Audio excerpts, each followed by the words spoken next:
All right, Marcus, how's the weather looking? Well, Katie, things are going to get a lot cooler heading into the day tomorrow. It was a little bit warm today, but we had some rain come through late last night around this time into the early morning hours. It wasn't a lot of rain. Heaviest rain really was in portions of Anderson County, where the balloon base observed a little bit more than 2 inches of precipitation. The farther east you go, away from there, the lower the rain amounts. Some of us today still did not get any precipitation. Temperatures into the lower 80s and some upper 70s for us this afternoon, but still very muggy. And because of all the available moisture present, humidity values are quite high. No problems looking live from our Tyler Tower Camp tonight. Let me take you to Longview. You can actually notice because of the lights that are reflecting, you've got some of those clouds that are working their way in from the southwest heading east and northeast into the city for us. And we're also looking at the dew points, the measure of the moisture quite high, 73 with a dew point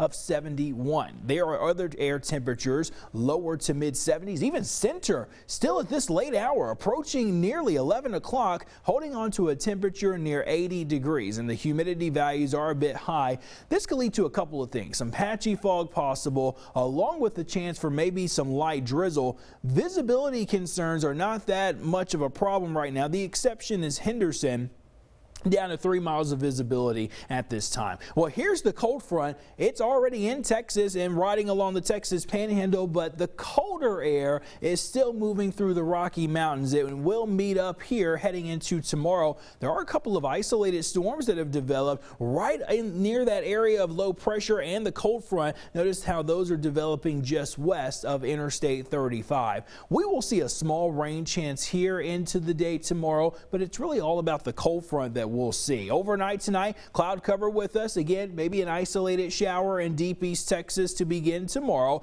Here's a look at noon. We'll see cloud cover begin to decrease. Cold front starting to move in.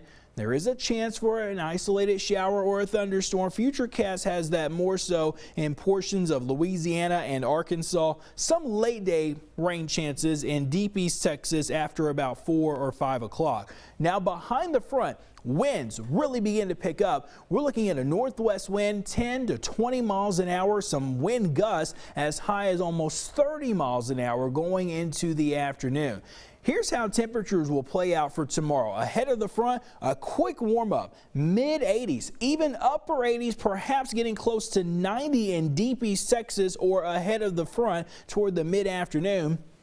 And then behind the front, temperatures are cooling down into the 70s by 4. Heading into the evening, we're dropping down into the mid and even some low 60s by 8 o'clock. This will set the stage for much cooler weather heading into the weekend. Highs on Saturday in the 70s, only the low 70s, morning low near 50. The coldest morning is Sunday, Katie, where some areas may even start briefly near 40 or about 39 degrees Sunday morning. It will be a pretty cold start there. And this fall weather is going to stick around into the upcoming week, although we do warm up next Wednesday before another cold front arrives and brings back the fall weather late next week. Deep East Texas, a couple of isolated showers and thunderstorms possible. Not expecting anything too significant, and then we'll cool down a whole lot. Some great weather on the way just in time for the Texas Rose Festival Parade on Saturday. You can keep up to date with our weather forecast at fox51.com. Looking forward to it. Thank you, Marcus.